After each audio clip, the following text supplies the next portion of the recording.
Hello guys, welcome to Tech Team channel. Hope you guys having a nice day. In this video I'm gonna show you how to check who is using my Wi-Fi and how to block them.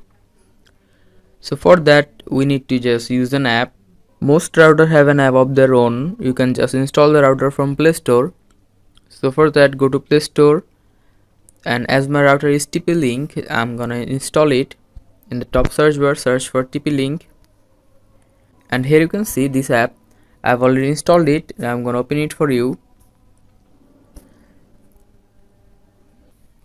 Now just click on your Wi-Fi and you need to just give your Wi-Fi login username and password. Now here you will see all of the users who use the Wi-Fi.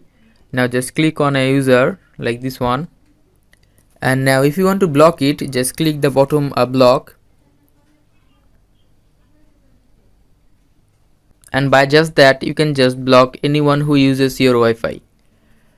So guys, that's how you can do it. Hope you find this video helpful. If you find this video helpful, then give a thumbs up and don't forget to subscribe Tech Team channel. Thank you very much for watching the video.